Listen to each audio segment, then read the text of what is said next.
Léonore, que tout le monde surnommait Léo Maxwell, tira nerveusement sur sa veste en jean de friperie, une manie qu'elle avait prise depuis son arrivée à l'Académie Saint-Germain.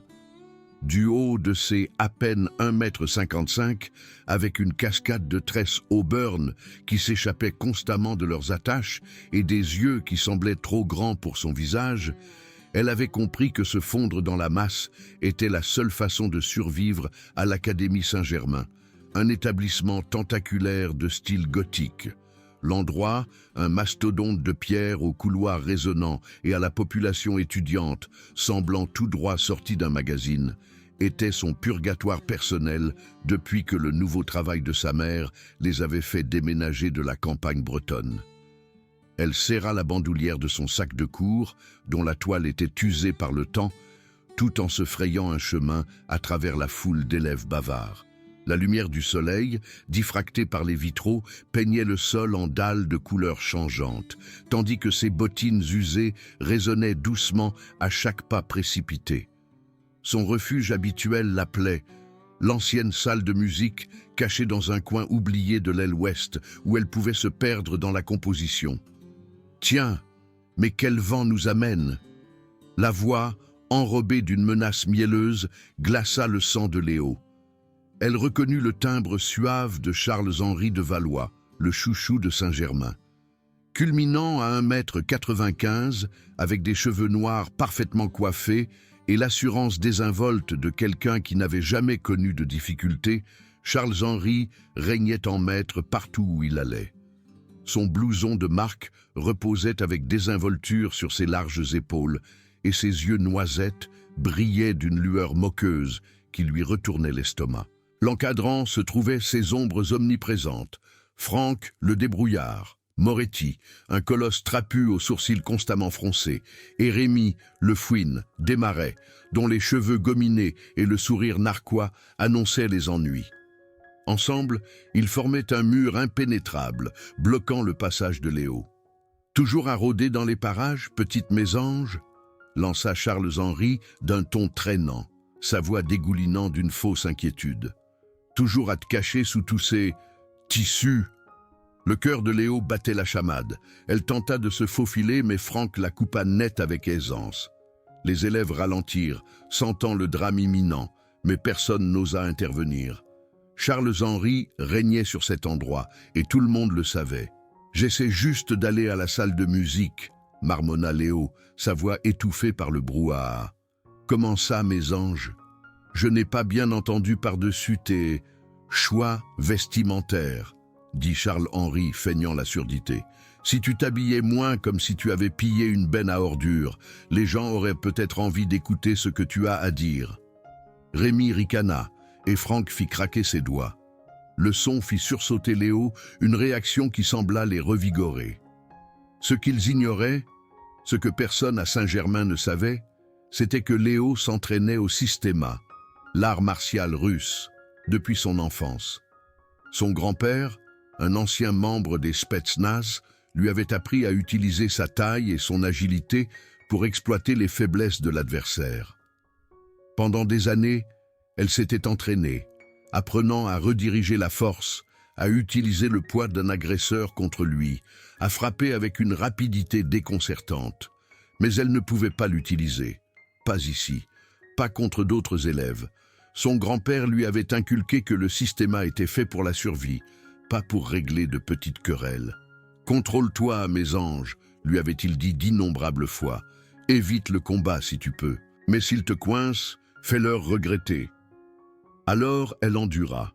Jour après jour, semaine après semaine, elle étouffa ses instincts, se disant qu'il finirait par se lasser, qu'il trouverait quelqu'un d'autre à tourmenter. Elle avait tort. Les incidents commencèrent subtilement.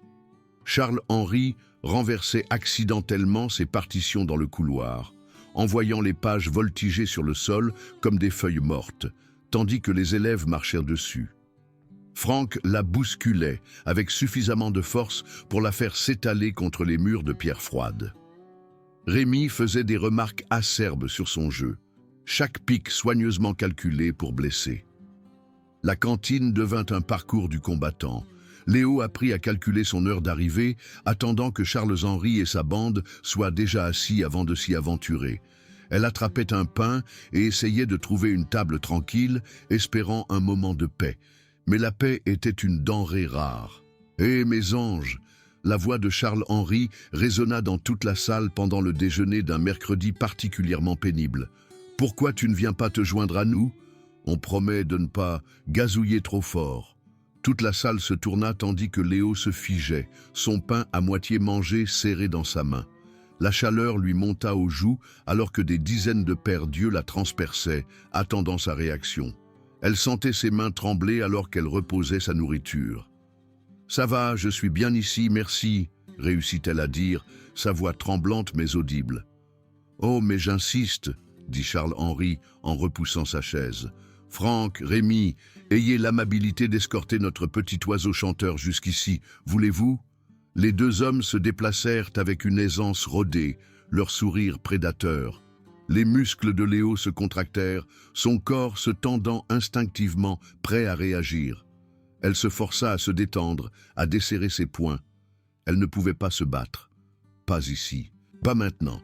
Alors que Franck et Rémi avançaient, elle attrapa son sac et s'enfuit vers la sortie, laissant son déjeuner intact.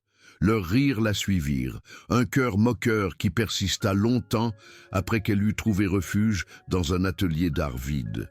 Monsieur Dubois, le professeur d'art, leva les yeux de son chevalet, son front se fronçant d'inquiétude. « Léonore, tout va bien, ma chérie ?»« Ça va », mentit Léo en s'enfonçant dans une chaise près de la fenêtre. « Je voulais juste faire quelques croquis avant le cours. » Monsieur Dubois l'étudia un instant, ses yeux bienveillants voyant plus qu'elle ne voulait révéler. Mais il se contenta d'hocher la tête et se retourna vers sa peinture. C'était la même réaction qu'elle obtenait de tous les professeurs. Ils voyaient ce qui se passait, mais personne ne voulait s'impliquer.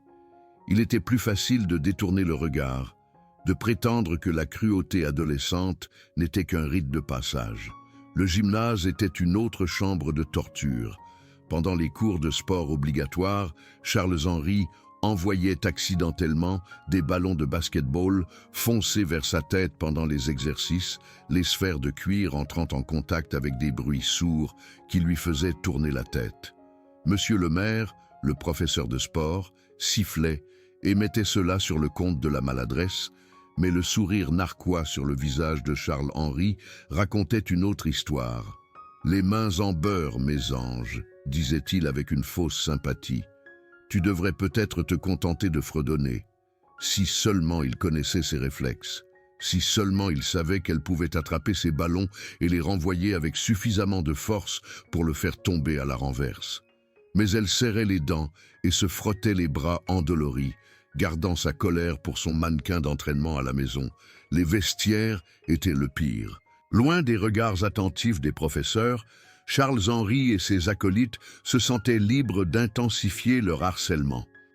Il cachait ses vêtements pendant qu'elle se douchait, la forçant à chercher frénétiquement, enveloppée dans une serviette élimée.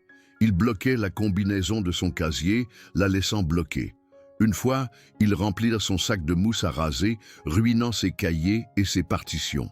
Malgré tout, Léo restait silencieuse. Elle nettoyait les dégâts, remplaçait ses affaires et essayait de se convaincre qu'en les ignorant, il finirait par se désintéresser.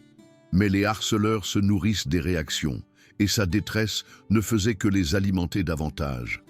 Le point de rupture survint un jeudi après-midi venteux à la fin du mois d'octobre. Léo se rendait à son casier après le cours de chorale, son esprit concentré sur le prochain concert et l'évasion temporaire qu'il offrait face aux tourments quotidiens. Elle pensait aux nouveaux exercices de systéma que son grand-père lui avait montrés le week-end précédent, des séquences complexes qui exigeaient un timing parfait et des mouvements précis.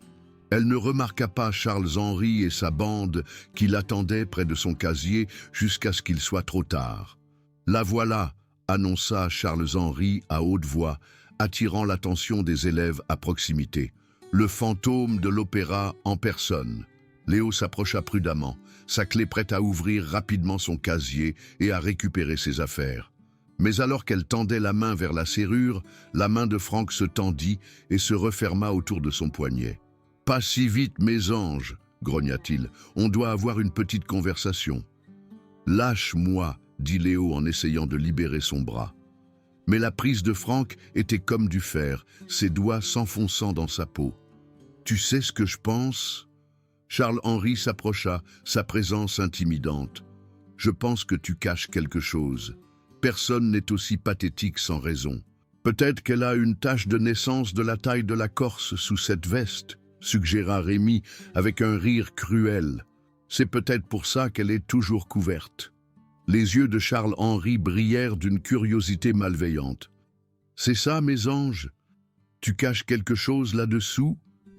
Avant que Léo ne puisse réagir, la main de Charles-Henri se tendit et attrapa le devant de sa veste. Le denim se tendit alors qu'il tirait dessus, essayant de l'ouvrir. Les mains de Léo volèrent à sa veste, essayant de la maintenir fermée, mais Charles-Henri était plus fort et plus déterminé. « Arrête !» cria-t-elle, sa voix se brisant avec un mélange de peur et de fureur. « Laisse-moi tranquille !» Mais Charles-Henri ne s'arrêta pas. Au contraire, sa détresse sembla l'encourager. Il tira plus fort, le tissu se tendant. Les élèves commencèrent à se rassembler, formant un cercle autour de la confrontation. Certains sortirent leur téléphone, prêts à enregistrer le spectacle. « Allez, mes anges !» railla Charles-Henri, ses doigts tordus dans sa veste. « De quoi as-tu si peur de nous montrer ?» C'est alors que Léo la vit. Maya Rodriguez se tenait au bord de la foule, ses yeux sombres remplis d'inquiétude. Maya était tout ce que Léo n'était pas, extravertie, confiante, populaire. Ses longs cheveux noirs ondulés encadraient son visage, et son sourire pouvait faire fondre les glaciers. Elles étaient partenaires en cours d'histoire depuis un mois, et Maya avait toujours été gentille, la traitant comme une personne, pas comme un projet. « Charles-Henri, arrête !» dit Maya, en se frayant un chemin à travers les spectateurs. « Laisse-la tranquille !»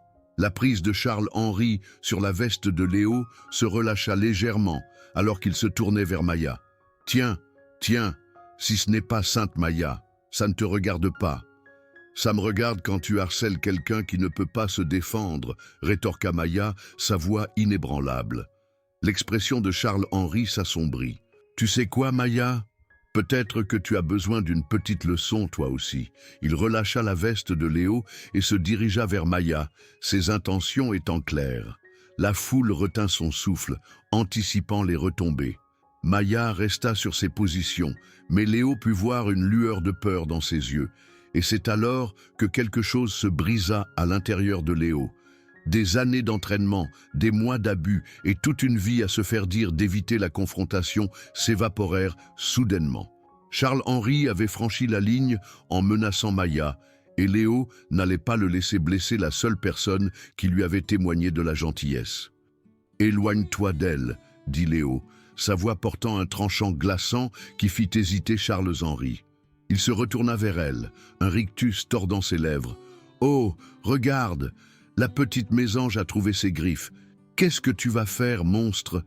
Charles-Henri se jeta sur Léo, sa main se tendant à nouveau vers sa veste. Mais cette fois, elle était prête. Le temps sembla ralentir alors que son entraînement se mettait en marche. Elle pouvait voir l'arc de son mouvement, les lacunes de sa défense, le moment parfait pour contrer. Sa main se leva et dévia son bras, redirigeant son élan. Charles-Henri trébucha, surpris. Avant qu'il ne puisse se reprendre, Léo s'approcha, utilisant son poids contre lui, et exécuta un balayage rapide. Charles-Henri tomba lourdement. « Qu'est-ce que c'est que ce bordel ?» commença Charles-Henri. Mais Léo n'avait pas fini. Elle avança, sa petite silhouette rayonnant d'une puissance inattendue. J'ai dit « éloigne-toi d'elle ». Franck et Rémi se déplacèrent pour l'encercler, mais Léo calculait déjà les angles et les distances. Lorsque Franck se balança, elle se baissa sous son bras et utilisa une clé articulaire, l'envoyant s'étaler. Rémi hésita, repensant clairement ses choix de vie, mais le rugissement enragé de Charles-Henri le poussa à l'action. Rémi chargea, une brute maladroite. Léo fit un pas de côté et utilisa un fauchage de hanche, l'envoyant s'écraser au sol. La foule haleta, les téléphones enregistrant chaque seconde. Charles-Henri fixa ses camarades tombés au sol avec incrédulité avant de se retourner vers Léo, la fureur lui déformant le visage. « Petite !» grogna-t-il en serrant les poings, « je vais te faire payer pour ça !» Le coup de poing de Charles-Henri était rapide et puissant, mais Léo s'y attendait. Elle esquiva, laissant son poing passer inoffensivement près de sa tête, puis attrapa son bras tendu et appliqua une clé de poignet. Charles-Henri cria de douleur alors que Léo augmentait la pression, le forçant à s'agenouiller. « Tu veux savoir ce que je cache ?» dit Léo, sa voix froide et calme. « Je cache le fait que j'aurais pu mettre fin à ça il y a des mois. Je cache le fait que je sais comment blesser les gens, et j'ai choisi de ne pas le faire parce que je pensais que tu étais juste pathétique. » Elle resserra sa prise et Charles-Henri gémit. « Mais tu viens de faire une erreur. Tu as menacé quelqu'un qui compte pour moi, et maintenant j'en ai assez de jouer les gentilles. » Charles-Henri essaya de se libérer, mais la prise de Léo était incassable. Elle l'avait complètement à sa merci, et tout le monde dans le couloir pouvait le voir. L'invincible Charles-Henri de Valois, roi de l'Académie Saint-Germain, était à genoux et impuissant. « S'il te plaît, » implora Charles-Henri, son masque arrogant brisé. « S'il te plaît, je suis désolé.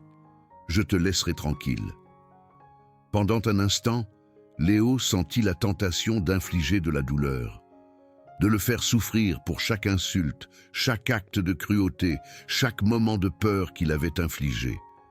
Elle pouvait sentir le pouvoir la parcourir, la connaissance qu'elle pouvait lui briser le bras d'une simple torsion. Mais elle ne le fit pas. Au lieu de cela, elle le regarda avec quelque chose qui ressemblait à de la pitié. « Je ne vais pas devenir comme toi, » dit-elle doucement. « Mais si tu me touches à nouveau, ou Maya, si tu blesses quelqu'un qui ne peut pas se défendre, je ne serai pas aussi miséricordieuse la prochaine fois. » Elle le relâcha, et Charles-Henri recula en titubant, serrant son bras. Franck et Rémi se relevaient déjà difficilement, leur visage rougi par l'humiliation et la douleur. « Ça va ?» Maya apparut aux côtés de Léo, ses yeux brillants d'admiration et de soulagement. « Ça va ?» dit Léo, soudain consciente du silence. Le couloir était immobile, à l'exception des bruits de Charles-Henri et de ses disciples se retirant, leur réputation ternie. « C'était incroyable » murmura Maya. « Où as-tu appris à faire ça ?»« Mon grand-père m'a appris, » répondit Léo, ses mains tremblant encore de l'adrénaline. « Il a dit que je ne devais l'utiliser que pour me protéger ou protéger quelqu'un qui compte pour moi. » Maya sourit chaleureusement. « Quelqu'un qui compte pour toi ?» Léo sentit ses joues rosir, mais elle acquiesça.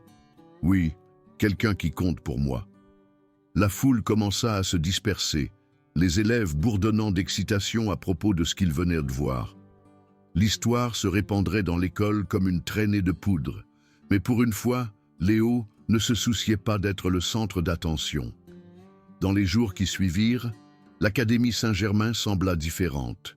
Charles-Henri et sa bande évitèrent Léo, leurs yeux baissés chaque fois qu'ils se croisaient.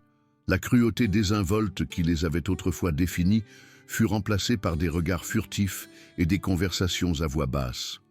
D'autres élèves commencèrent à approcher Léo avec un respect nouveau. Certains voulaient en savoir plus sur son entraînement, d'autres voulaient simplement être près de la fille qui avait abattu Charles-Henri de Valois. Elle se retrouva invitée à s'asseoir à différentes tables, incluses dans des conversations dont elle avait autrefois été exclue. Mais le changement le plus important fut sa relation avec Maya. Ce qui avait commencé comme des partenaires d'histoire s'était transformé en quelque chose de plus. Elles passaient leurs heures libres ensemble, parlant de tout, de leur musique préférée à leurs espoirs pour l'avenir. Maya avait une façon de faire en sorte que Léo se sente vue et acceptée, non seulement pour ses compétences de combattante, mais pour ce qu'elle était en tant que personne. « J'ai toujours pensé que tu étais intéressante », confessa Maya un après-midi, alors qu'elles étaient assises dans la cour, partageant un paquet de chips. « Mais je ne savais pas comment t'approcher, tu semblais si fermée. »« Je me protégeais, » dit Léo, en regardant un groupe d'élèves s'entraîner avec l'équipe d'escrime de l'école. J'ai été la nouvelle assez de fois pour savoir qu'il est plus facile d'être invisible. Mais tu te faisais remarquer quand même, souligna Maya, juste pas de la façon dont tu t'y attendais. Léo sourit, pensant à combien sa vie avait changé en si peu de temps. Mon grand-père a toujours dit que parfois, il faut se battre pour ce en quoi on croit, même quand on a peur. 2 semaines après la confrontation, Léo fut surprise de trouver Charles-Henri qui l'attendait près de son casier après l'école. Il avait l'air abattu, ses épaules affaissées et son arrogance habituelle remplacée par une attitude nerveuse. « Est-ce que je peux te parler ?» demanda-t-il, sa voix atténuée. Léo l'étudia, sa main se dirigeant instinctivement vers son sac. « Qu'est-ce que tu veux, Charles-Henri ?»« Je voulais m'excuser, » dit-il, les mots se bousculant. « Ce que je t'ai fait, ce que nous avons fait, c'était mal. Je le sais maintenant. »« Tu le sais maintenant ?» répéta Léo, sa voix sceptique. « Tu ne savais pas que c'était mal quand tu le faisais ?» Le visage de Charles-Henri rougit. « Je pensais... Je ne sais pas ce que je pensais. Je suppose que j'aimais me sentir puissant et tu étais une cible facile.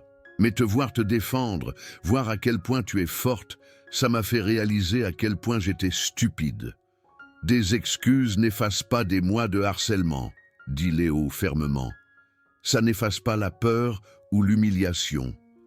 Je sais, acquiesça Charles-Henri, je ne peux pas revenir en arrière, mais je peux promettre que ça ne se reproduira plus, ni à toi, ni à personne d'autre. Léo considéra ses paroles, voyant une lueur de remords sincère dans ses yeux.